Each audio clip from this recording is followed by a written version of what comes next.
मैं आपको बताना चाहूंगा कि ये वीडियो हमने रिकॉर्ड नहीं करी है, ये यूट्यूब पर अवेलेबल है और ऐसी एक दो नहीं बहुत सारी वीडियोस अवेलेबल हैं अलग अलग लोगों की। और बहुत सारे ऐसे बच्चे हैं जिन्होंने ब्याज पे पैसा लिया है। उनमें से सिर्फ एक ही कंपनी वाले और उस कंपनी का मालिक नहा धो करके मेरे पीछे पड़ गए।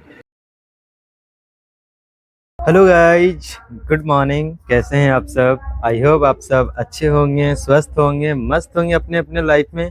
तो फिर से स्वागत करता हूं आप सभी को एक और न्यू वीडियो में। सो गाइज, आज का ये कोई ब्लॉग नहीं होने वाला है। आज हम इस वीडियो में कुछ ऐसे टॉपिक्स को फिल करने वाले हैं कि जो अभी यूट्यूब पे ट्रेंडिंग हो रहा है। Sandeep Maheshwari vs Vivek Bindra, Sandeep Maheshwari vs Vivek Bindra, Vivek Bindra vs Sandeep Maheshwari. ये जो इन दोनों के बीच की जो झगड़े कह सकते हैं, लड़ाइयाँ कह सकते हैं, या फिर जब से संदीप सर ने अपने चैनल पे एक जो वीडियो डाला स्कैम बिगेस्ट के नाम से, तो उस समय से लेकर अभी तक मानो पता नहीं तबाही मच गया है। यूट्यूब पे तबाही मच गया है। अभी हम आपको संदीप सर का कुछ क्लिप्स लगाता हूं, आप सब उसका आनंद लीजिए। और संदीप सर ने उसको गाइडलाइन से समझा दिया कि स्कैम किसे कहते हैं, और अगर आप स्कैम में फंस जाते हैं तो आरबीआई का नियम क्या कहता है, ये भी सर ने बताया है। तो चलिए पहले हम इस क्लिप को देखते हैं, उसके बाद फिर हम अभी आपको आगे फिर इसके भी डिटेल्स को फिल करते हैं कि फिर सर ने ऐसा क्यों कहा। मैंने एक हफ्ता पहले एक वीडियो अपलोड करी थी बिग स्कैम एक्सपोज के नाम से। तो आपके हिसाब से इस पूरी लड़ाई में कौन सही है कौन गलत है? नहीं, सिर्फ ये नहीं बोलना है कि आप प्रॉपर लॉजिकली ये बताना है कि अगर मैं सही हूं तो क्यों हूं और अगर मैं गलत हूं तो क्यों हूं। मेरा ये जो ओपिनियन है ना, वो मेरे भाई के भी एक्सपीरियंस पे बेस्ड है, ना कि जस्ट मैं आपका या किसी और का व्यू देख कर आई हूँ। बेसिकली मैंने इसको बहुत करीब से देखा है, क्योंकि जब हम 11th और 12th में थे, अभी मैं यूपीएससी कर रही हूँ यहाँ पर, तो जब हम 11th और 12th में थे तो मेरे भाई को भी ऐसे लोगों ने अप्रोच किया था, मुझे भी कई बार अप्रोच किया था। वहां पे आपने देखा होगा किस तरीके से मोटिवेट किया जाता है, कैसे एक इंसान को अलग सा ही इन्वायरमेंट क्रिएट कर दिया जाता है कि आपको समझ में ही नहीं आएगा कि क्या गलत है क्या सही है। वो इतने कॉन्फिडेंट हो गए। स्पेशली एक लड़की थी, मेरी फ्रेंड थी, वो मुझे बोलती थी कि तू चल तू चल। तो हमेशा उसके स्टेटस पे मुझे यही दिखता था कि कोई BMW के साथ फ़ोटो पोस्ट कर रहा है। Exactly guys, I am not lying. तो कोई मर्सिडीज़ के साथ डाल रहा है। तो भाई ने भी मुझे कल ये बात बताई कि ये सब फेक होता है। अगर प्रोडक्ट बेचना है तो आप सिंपली बेच दो ना, कि हाँ साबुन है 10 रुपये का ले लो। उसके पीछे आप BMW क्यों दिखा रहे हो, जो कि वो पॉसिबल नहीं है। Exactly, that is the truth. कुछ लोगों को ये लग रहा है कि ये लड़ाई मेरे और विवेक बिंद्रा के बीच में है, जबकि ऐसा कभी था ही नहीं। ये कुछ लोग समझ रहे हैं या वो खुद समझ रहे हैं। ये लड़ाई एक्चुअल में सच और झूठ की है। ये लड़ाई एक्चुअल में सही और गलत की है। सर इसमें गलत क्या है वैसे? सर वो कोई तिकड़म लगा के अपना कोई प्रोडक्ट बेच रहा है। सर ऐसे बहुत सारे लोग हैं दुनिया में जो कुछ ना कुछ कर ही रहे हैं, कई सारी टैक्टिक्स लगा रहे हैं। और जैसे एडवर्टीजमेंट में बहुत सारा कुछ होता है, तो सर ये भी इसने भी कोई अपनी टैक्टिक्स निकाली है, तो उसमें सर गलत क्या है अपना प्रोडक्ट बेचने? वेरी गुड पॉइंट कि इसमें गलत क्या है। कोई बताना चाहेगा कि इसमें कुछ गलत है या नहीं है या ये सही है? सर बेसिकली इसमें सबसे पहले हमारे लोग 18 to 25 के एज ग्रुप के बच्चों को टारगेट किया जाता है, और इसमें उनको सेमिनार तक ले जाया जाता है, और उनको ज़बरदस्ती आप अपने कुछ भी बेच रहे हो उन्हें फंसा दिया जाता है। सर अजीब टाइप के वहाँ म्यूजिक वगैरह चल रहे होते सेमिनार में। मैं खुद भी ज्वाइन किया था एक कंपनी में, और वो बोलते थे कि आपको आपकी दाढ़ी आने से पहले आपकी गाड़ी आ जाएगी। आई नहीं सर।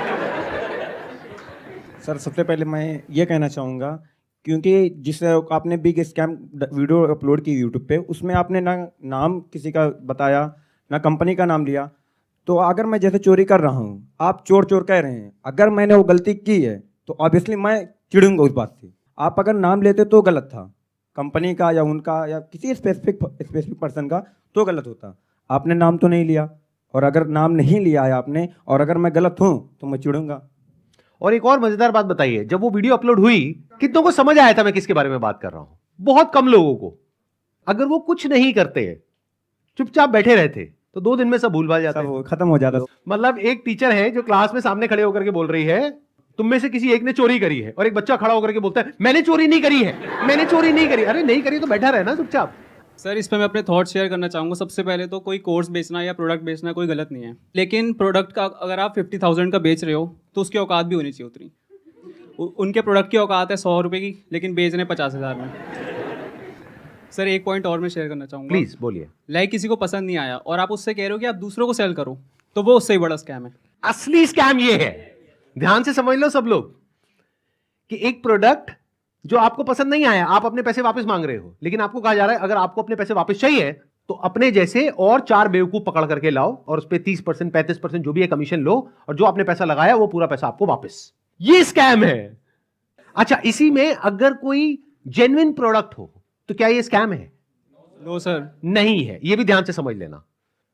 तो मजे की बात यह है कि जब मैंने स्कैम को एक्सपोज किया तो ऐसी हजारों कंपनीज हैं इंडिया में, उनमें से सिर्फ एक ही कंपनी वाले और उस कंपनी का मालिक नहा धो करके मेरे पीछे पड़ गया।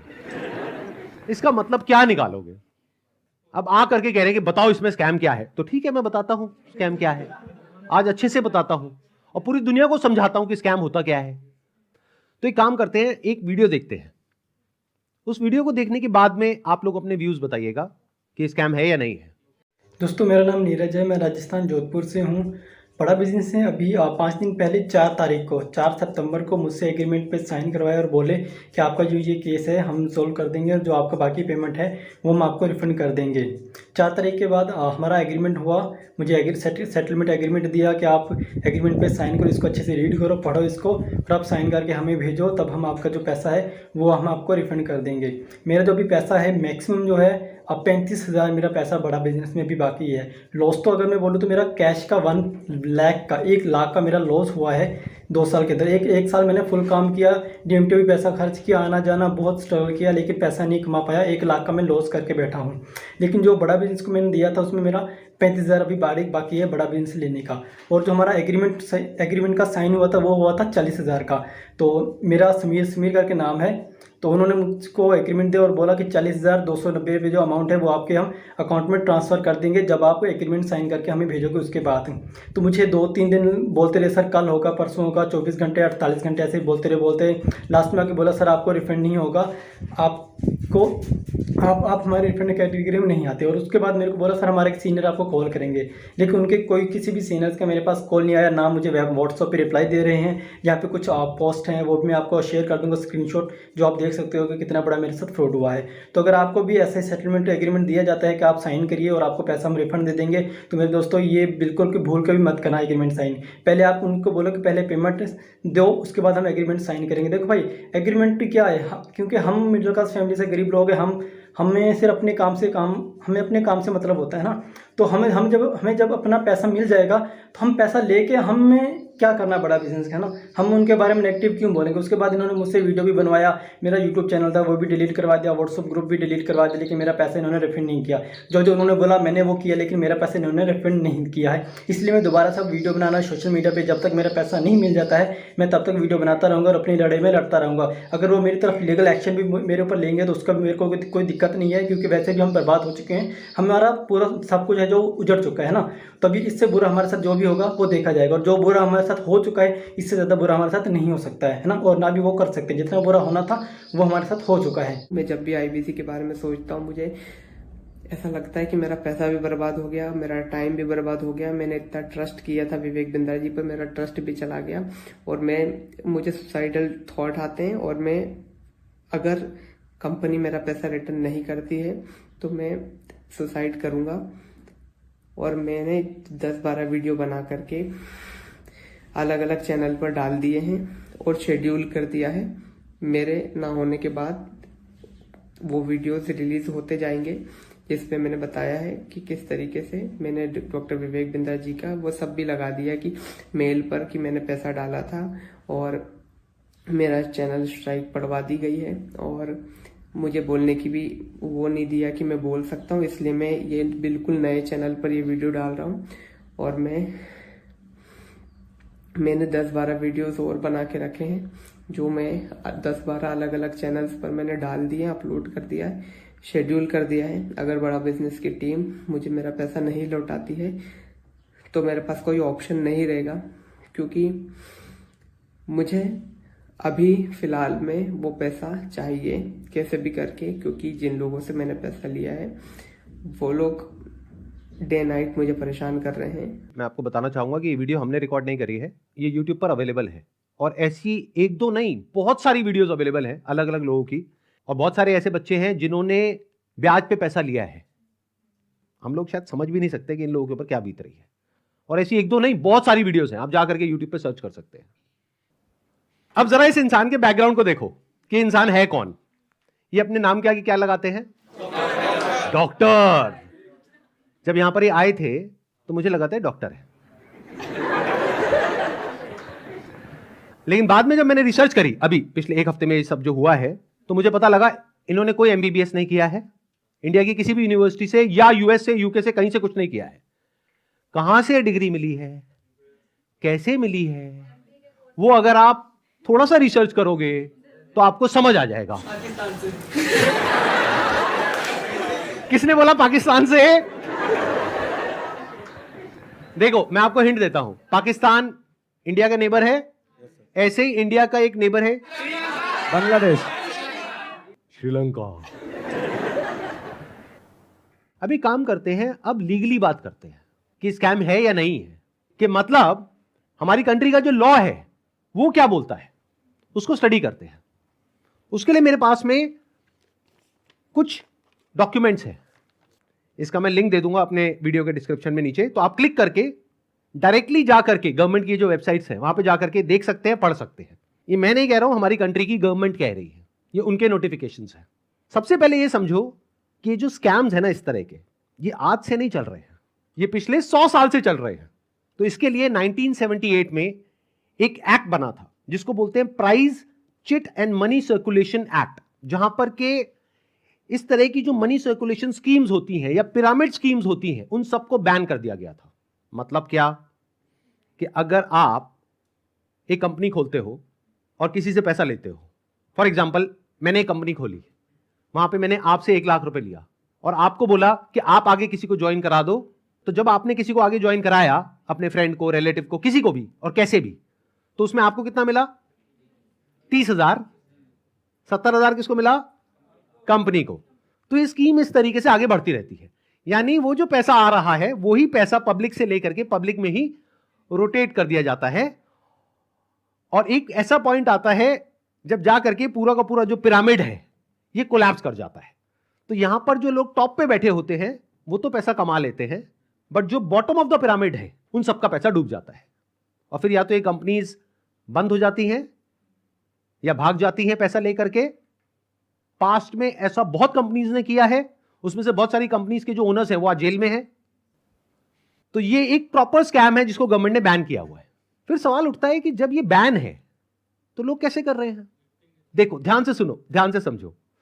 आपसे अगर मैं पैसा लेता हूं और आपको बदले में कुछ नहीं देता हूं तो वो तो इलीगल है, लेकिन मान लो मैंने आपसे पैसा लिया 50,000 रुपए, बदले में आपको एक 50 रुपए का प्रोडक्ट दे दिया, तो क्या वो लीगल है इलीगल है?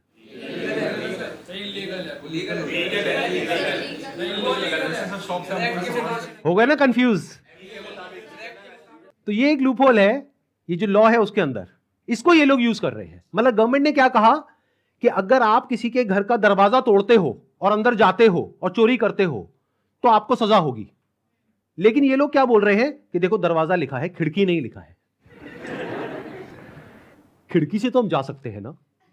तो जो कंपनीज जेन्युइन है और जो फेक है उसमें सबसे बड़ा फर्क क्या होता है कि जो प्रोडक्ट है अगर लोग उसकी वजह से ज्वाइन कर रहे हैं और वही एडवर्टाइजिंग में कहा जा रहा है, वही उसका ओनर कह रहा है, तब तो वो जेन्युइन है। मेरे हाथ में ये रिजर्व बैंक ऑफ इंडिया का सर्कुलर है, इसमें क्लियरली आरबीआई ने यानी रिजर्व बैंक ऑफ इंडिया ने कॉशन किया है public against multi level marketing activities. इसमें मैंने कुछ पॉइंट्स को हाईलाइट किया हुआ है, उसको मैं एक बार आपको एक्सप्लेन कर देता हूं। Income under such schemes majorly comes from enrolling more and more members from whom hefty subscription fees are taken rather than from the sale of products they offer। तो ये आरबीआई का कहना है।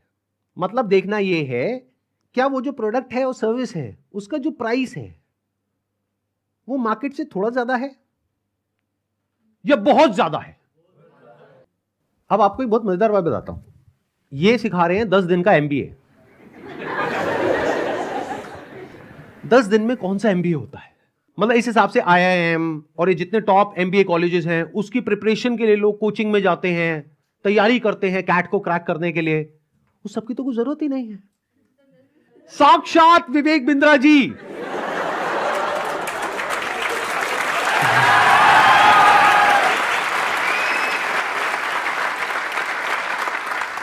आपके सामने 10 दिन तक रोज प्रकट होंगे और आ करके आपको 10 दिन में एमबीए करा देंगे।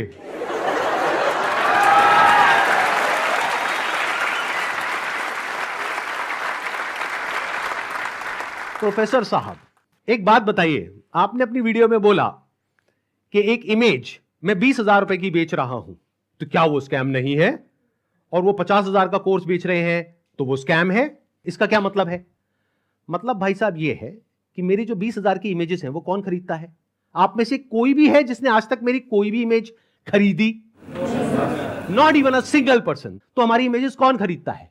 जो बड़ी बड़ी कंपनीज हैं, बड़े बड़े ब्रांड्स हैं, जिनकी टर्नओवर हजारों करोड़ रुपए की है, वो 20,000 रुपए की इमेज खरीदते हैं। क्यों खरीदते हैं? क्योंकि अगर वो इमेजेस हमसे नहीं खरीदेंगे और खुद शूट करेंगे तो उनका खर्चा आएगा 5 से 10 लाख रुपए, और वो इमेज कितने में मिल गई? 20,000 रुपए में। हमने जब वो शूट किया तो हमने 10 लाख रुपए लगाया, तब जाकर के 20,000 में एक इमेज बेची। तो इसमें किसका फायदा है? उस कंपनी का भी फायदा है और हमारा भी फायदा है। इसको बिजनेस बोलते हैं।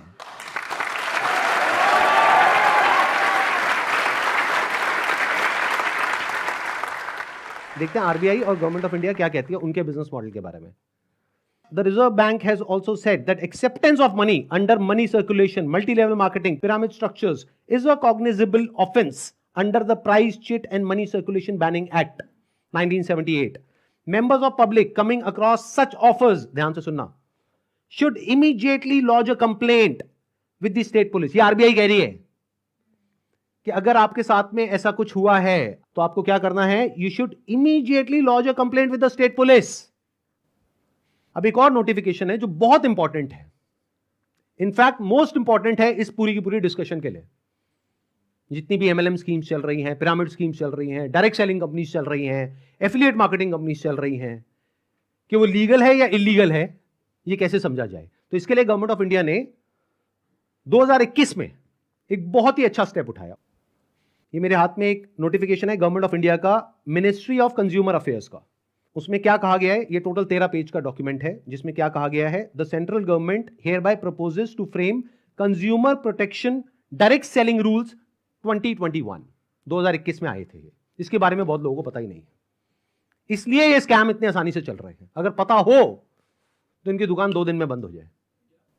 डिटेल में अगर आप जानना चाहते हैं इसमें क्या क्या लिखा हुआ है तो नीचे यहाँ पे डिस्क्रिप्शन में आपको लिंक मिलेगा, उस पर क्लिक करके आप देख सकते हैं और पढ़ सकते हैं इसको। मैं बस शॉर्ट में कुछ पॉइंट्स मैंने हाईलाइट करे हुए हैं, वो आपको बताता हूं जो समझना बहुत जरूरी है। It applies to all models of direct selling, whether it is multi level, whether it is single level, whether it is affiliate, किसी भी स्ट्रक्चर से आप सेलिंग कर रहे हो तो आपको इन रूल्स को फॉलो करना है। सबसे पहला रूल क्या है? It has no provision that a direct seller will receive remuneration और incentives for recruitment oblique enrolment of new participants in the direct selling business except as a result of sale of goods और services by them.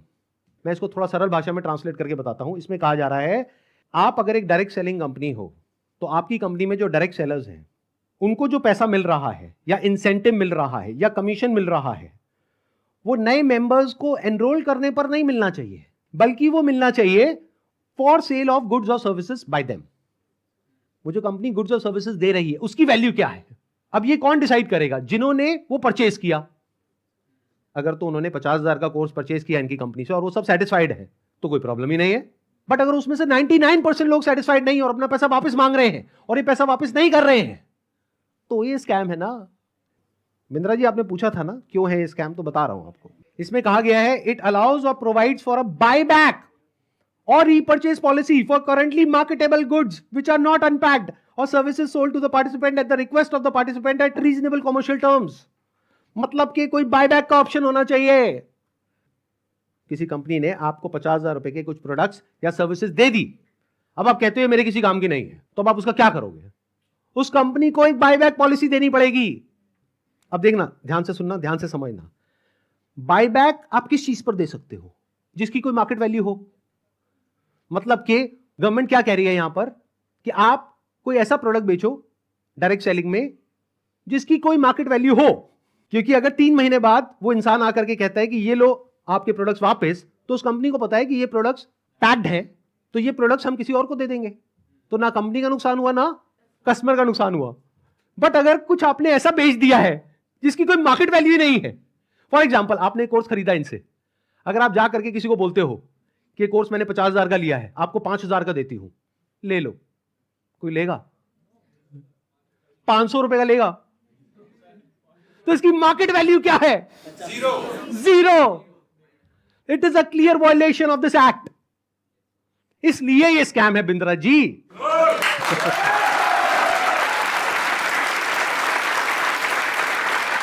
उन्होंने एक बहुत बड़ी गलती कर दी। It was never meant to be Sandeep Maheshwari versus Vivek Bindra.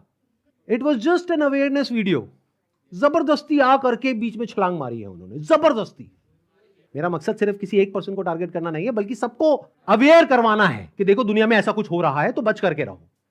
Miss selling means recklessly misrepresenting a product or service in order to successfully complete a sale. It also includes providing consumers with misleading information about a product or service. This can involve omitting key information, मतलब key information आप उनसे छुपा रहे हो about a product, or providing information that makes the product appear to be something it is not. मतलब कि अगर सरल भाषा में बोला जाए तो आप ऐसा नहीं कर सकते कि आप दिखा कुछ और रहे हो और दे कुछ और रहे हो। उन्होंने अपनी एक वीडियो में नहीं, पता नहीं कितनी वीडियोस में खुलेआम खुद उन्होंने, विवेक बिंद्रा ने खुल करके बोला है कि अगर आप महीने का 10 लाख रुपए नहीं कमा सके तो मैं आपके सारे पैसे वापस कर दूंगा। अब एक सबसे इंपॉर्टेंट क्लॉज आ रहा है, इसके बाद मैं एक वीडियो प्ले करूंगा। क्लॉज नंबर 7 का 2E एक पर्टिकुलर क्लॉज है जो सबसे इंपॉर्टेंट है इस पूरे के पूरे सर्कुलर में। इसको ध्यान से सुनना, ध्यान से समझना। A direct selling entity and direct seller shall not refuse to take back spurious goods or deficient services and refund the consideration paid for goods and services provided. इससे कोई फर्क नहीं पड़ता कि आपने उस कंपनी के साथ में क्या एग्रीमेंट किया है, फर्क इससे पड़ता है कि लॉ क्या है। फॉर एग्जाम्पल, आप किसी के साथ में एग्रीमेंट करते हो किसी का मर्डर करने के लिए, तो आप कोर्ट में जाकर के ये नहीं बोल सकते थे कि हमारा एग्रीमेंट था। क्यों? क्योंकि जो कंट्री का लॉ है वो किसी भी एग्रीमेंट के ऊपर है। The law of the land supersedes all agreements. तो आप लोग जो डर रहे हो ना कि हमने उनके साथ में कॉन्ट्रैक्ट साइन किया, एग्रीमेंट साइन किया है, अरे पहले लॉ को तो देख लो, लॉ क्या कहता है। अगर लॉ के हिसाब से वो गलत है तो गलत है, नो मैटर कि उसने आपके साथ क्या एग्रीमेंट किया है। That agreement must be in line with the law of the land. तो ये क्लॉज को मैं दोबारा से पढ़ूंगा, ध्यान से सुनना। A direct selling entity and direct seller shall not refuse to take back deficient services. Deficient word का क्या मतलब होता है? कोई भी ऐसी सर्विसेज जिसमें किसी भी तरह की कोई कमी है और जो कंज्यूमर है वो कहता है कि ये जो आपने मेरे को कोर्स दिया है या प्रोडक्ट दिया है या सर्विस दिया है ये बेकार है, किसी काम की नहीं है, तो उस कंपनी को पैसा रिफंड करना ही पड़ेगा। ये मैं नहीं कह रहा हूं, हमारी कंट्री का लॉ बोल रहा है। अब ये जो मैंने आपको कुछ पॉइंट्स बताए, इसके अकॉर्डिंग एक बार एक छोटी सी वीडियो को देखो, बड़े प्रोफेसर की, देखते हैं वो क्या बोलते हैं। मैं आपको अपना व्हाट्सएप का नंबर दूंगा, ईमेल एड्रेस दूंगा, वहां बोल दीजिए आकर के पैसे ले जाइए, नहीं भी आना तो आप ईमेल कर दीजिएगा, आपको पैसे आपके अकाउंट में ट्रांसफर हो जाएंगे। तो आप या तो 50-60 हजार रुपए वापस ले जाइए या लाखों लाखों लाखों रुपए हर महीने कमा लीजिए, दोनों में से कुछ भी कर लीजिए। भाई अगर मैं आपको पैसा कमाने के लायक नहीं बना सका तो मेरे को क्या क्या हक बनता है आपसे पैसे लेने का? 100% कैश बैक गारंटी, यानी कि कुछ और खरीदना चाहे अपग्रेड, लोएस्ट प्राइस गारंटी, ये कौन दे सकता है? कोई नहीं दे सकता है, इसलिए हमने ये खुल के दिया है। आपके तो रिस्क को खत्म कर दिया ना, आपसे कह रहा हूं, आपके जो रिस्क को खत्म कर दिया, आपका रिस्क तो रिवर्स हो गया, गेम चेंज कर दिया पूरा। इसलिए अभी तुरंत फोन लगाएं और पूछे अपने काउंसलर से कि मैं अपने बिजनेस में कैसे सफल होऊंगा। अरे आपसे बोल रहा हूं, पूछने में क्या जा रहा है, पैसे तो नहीं लग रहे। हाँ, फोन करने पे पैसे नहीं लगते, पता लगाओ, अभी फोन लगाओ और पूछो भाई मेरा बिजनेस सफल कैसे होगा। अगर मैं विवेक बिंद्रा आपको आकर के प्रॉमिस दे रहा हूं 100% मनी बैक गारंटी, वो इसीलिए दे रहा हूं। हमने मनी बैक गारंटी लॉन्च करी है। What is money back guarantee? अगर कोई भी हमारे साथ आईबीसी बनता है और वो चाहता है कि मैं पैसे कमाऊं और वो हमारे साथ पैसे नहीं कमा पाता तो नो क्वेश्चन आस्क्ड उसका पैसा उसको वापस कर दिया जाएगा। That's called money back guarantee. दम नहीं है किसी में ये बोलने में जो हम बोल रहे हैं। गारंटी दे रहा हूं 10 लाख रुपए महीना पे आप पहुंचेंगे, नहीं पहुंचे तो मेरे पास आके पैसा वापस मांग लेना। बड़े बड़े क्लेम्स कर दिए, एक बार समझने की कोशिश करते हैं क्या वो प्रैक्टिकली पॉसिबल है या नहीं है। इन्होंने कहा कि मैं अगर आपको महीने का 10 लाख रुपए कमाने के लायक नहीं बना सका तो अपने पैसे वापस ले जाइए। साल का 1 करोड़ रुपए अगर ये देना चाहते हैं आप लोगों को, और 1 लाख लोग इनकी कंपनी में ज्वाइन कर चुके हैं, तो कितना पैसा चाहिए? 1 लाख करोड़ रुपए। तो हमारी टीम ने क्या किया, इनके जो फाइनेंशियल्स है उसको चेक किया कि भाई अगर 1 लाख करोड़ देना है तो कंपनी की टर्नओवर होनी चाहिए ना 2-3 लाख करोड़ की, क्योंकि वो भी तो कमाएगी ना। उनकी टर्नओवर पता है कितनी है पिछले साल की? 172 करोड़। अगर उसमें से मान लेते 30% भी वो कमीशन देते हैं अपने आईबीसीज को, कितना पैसा उन्होंने डिस्ट्रीब्यूट किया इस स्कीम में? 50 करोड़। तो कितने लोगों के हाथ में आया 1-1 करोड़? 50 बस। और बाकी लोगों का क्या हुआ? उनके हाथ में क्या आया? 0। कि अगर वो चाहे भी तो ये जो बड़े बड़े क्लेम्स कर रहे हैं इसको पूरा नहीं कर सकते। पहले तो ये जो क्लेम्स कर रहे हैं वही सब इलीगल है। This is complete scam. अरे यही तो उन सब लोगों ने किया जो हमारा देश छोड़ करके भाग गए हैं। पब्लिक से पैसा ले लिया या बैंक से पैसा ले लिया, और जब बैंक आया पैसा वापस मांगने के लिए जो उसका हक है, तो उन्होंने कहा हमारे पास तो नहीं है देने के लिए, वो तो हमने पार्टीज में खर्च कर दिया। वो मेरी बर्थडे पार्टी थी ना, वहां पे डांस करने में बहुत मजा आ रहा है। अब हमें क्या करना चाहिए? क्या बस ऐसे स्कैम होते रहे सोसाइटी में और हम बैठ करके तमाशा देखते रहे? सर हमें एक्शंस लेना चाहिए। फर्स्ट ऑफ ऑल एफआईआर जिनके साथ हुआ है उन्हें एफआईआर फाइल करना चाहिए। लॉ को एक बार देखना चाहिए। नहीं समझ आ रहा है तो जिसको समझ है लॉ की उसके पास जाना चाहिए, उससे समझना चाहिए। एंड पिटिशन नाम की चीज़ होती है, पब्लिक इंटरेस्ट लिटिगेशन, तो वो फाइल करनी चाहिए उनके खिलाफ, जिससे जो ये स्कैम्स हो रहे हैं वो ख़त्म हो। बिकॉज मॉरली ये मतलब गलत है। जिनका पैसा जा रहा है वो डिप्रेशन में जाके गलत कदम भी उठा सकते हैं। एंड इससे हमारे देश का यूथ ख़त्म होता जा रहा है, जो इस देश को आगे लेके जाएगा। सो जो लीगल एक्शंस हैं वो लेने चाहिए। इस एक्शन को हम 2 कैटेगरीज में डिवाइड कर रहे हैं। एक वो जिनके साथ में स्कैम हुआ है, एक वो जिनके साथ में नहीं हुआ है। मान लेते हैं 1 लाख लोग हैं जिनके साथ में स्कैम हुआ है, यानी कि उनका पैसा ये कंपनी मार करके बैठी है और वापस नहीं कर रही है। तो उन्हें क्या करना चाहिए? सबसे पहले जा करके एफआईआर करनी चाहिए। अगर वो पुलिस वाले एफआईआर नहीं करते हैं तो उनको ये सारे सर्कुलर्स दिखाने चाहिए कि भाई आरबीआई ने कहा है, आप ये लिख करके दे दो हमको कि आप एफआईआर नहीं कर सकते इनके अगेंस्ट। तो उन्हें एफआईआर लॉन्च करनी ही पड़ेगी। और अगर इंडिया के अलग अलग पार्ट्स में बहुत सारे लोग इस तरीके से एफआईआर लॉन्च करते हैं, तो जितनी भी हायर अथॉरिटीज हैं लाइक सीबीआई एंड ईडी, वो सब एक्शन में आ जाएंगी। मतलब उनको भी आइडिया लगेगा कि ये कोई छोटा मोटा स्कैम नहीं है, 500 करोड़ का स्कैम है, छोटा अमाउंट नहीं होता है। और ये पैसा किसका है? पब्लिक का है। और पब्लिक में भी एक बार को मान लो किसी 50-60 साल के आदमी का होता तो मुझे इतना दर्द नहीं होता। 18-19 साल के बच्चे का है जिसकी जेब में 50 रुपए नहीं होते हैं। तो पहला क्या है, अगर आपके साथ में ऐसा कुछ हुआ है तो नंबर 1 एफआईआर लॉन्च करो। नंबर 2, अभी तक मैं इसमें डायरेक्टली इन्वॉल्व नहीं था लेकिन अब हो गया हूं, तो अब आप लोग अकेले नहीं है। मेरा एक सिंपल सा प्लान है कि मैं अपने चैनल पर मोनेटाइजेशन ऑन करूंगा, वहां से मेरे पास में कुछ पैसा आएगा। मान लो 2-3 महीने में मेरे पास में 1 करोड़ रुपए आ जाता है, तो इस 1 करोड़ को मैं यूज करूंगा इंडिया की सबसे अच्छी लॉ फर्म को हायर करने के लिए, जो कि इन लोगों को रिप्रेजेंट करेगी जिनके साथ ये स्कैम हुआ है। उसका पैसा कहां से आएगा? मेरे चैनल पे जो एड्स रन होंगी अगले 2-3 महीने तक, वहां से आएगा। अगर उस पैसे की मुझे जरूरत पड़ी तो, अगर उतना पैसा मैं खुद अरेंज कर पाया तो मैं एड्स ऑन नहीं करूंगा, लेकिन अगर मैं अपने बेस पे अरेंज नहीं कर सकता हूं तो मैं एड्स ऑन कर दूंगा। तो तैयार रहना, कल को बोलना मत कि एड्स कहां से ऑन हो गई। जरूरत पड़ी तो मैं 1-2 महीने के लिए एड्स ऑन करूंगा, फिर बंद कर दूंगा जैसे ही मेरे पास में उतना पैसा आ जाएगा जितना उस लॉ फर्म को देना है। फिर वापस से अगर मेरे पास में पैसा खत्म हो गया उनको देने के लिए 6 महीने बाद, फिर से एड्स ऑन कर देंगे। अपने घर की खेती है, क्या दिक्कत है?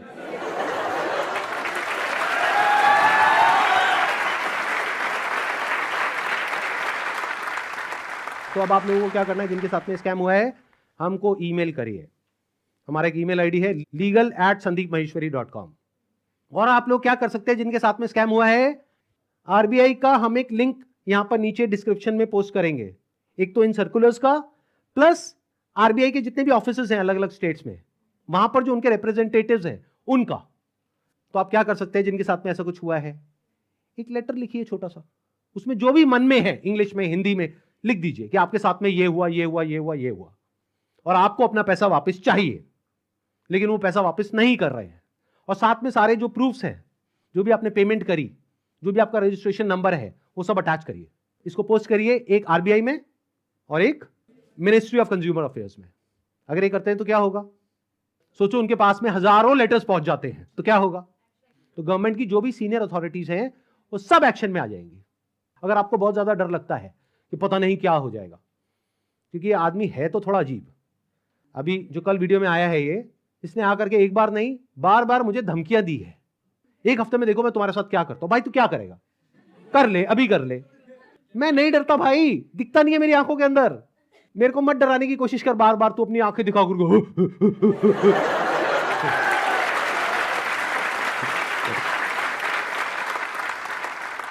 अगर मेरे को एक्चुअल में कुछ हो गया अगले एक हफ्ते में, तो सारा शक किस पे जाएगा, है ना।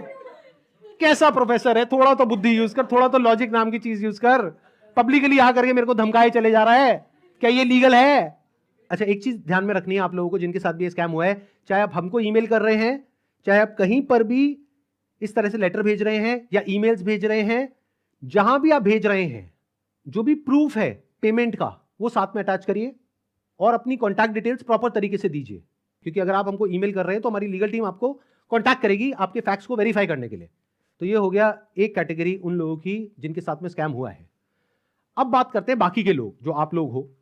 क्या आप जेन्युइनली कुछ करना चाहते हो? कितने हैं जो जेन्युइनली कुछ करना चाहते हैं? तो एक हैशटैग है जिसको बहुत तेजी से हमको स्प्रेड करना है। मतलब कि जब ये वीडियो अपलोड होगी उसी दिन ये हैशटैग हर जगह ट्रेंड करना चाहिए।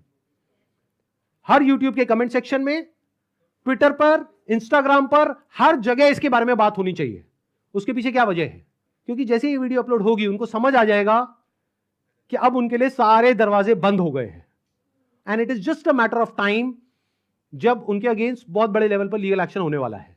तो वो क्या करेंगे? वही जो पास्ट में ऐसे सब लोगों ने किया, वो देश छोड़ करके भागेंगे। इसका टाइम नहीं देना है। तो वो कब हो सकता है?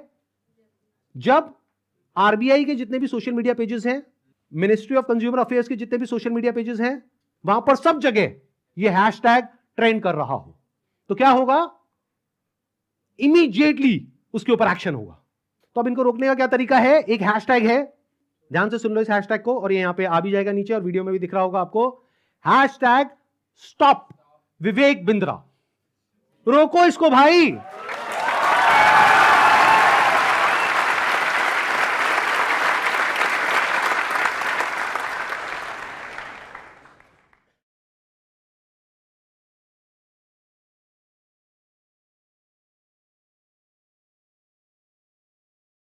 तो चलिए गाइज, आज का वीडियो पसंद आया हो तो चैनल पे नए भी आए हैं तो चैनल को सब्सक्राइब कर दीजिए, लाइक कर दीजिए और शेयर कर दीजिए। और नेक्स्ट वीडियो को तैयार रखते हैं, फिर से आप सभी से मिलते हैं। तब तक आप अपने घर में खुश रहें, खुशियां बांटें और प्यार से रहें, क्योंकि कहते हैं प्यार सजाता है गुलशन को, नफरत वीरान करे। Thank you, bye bye.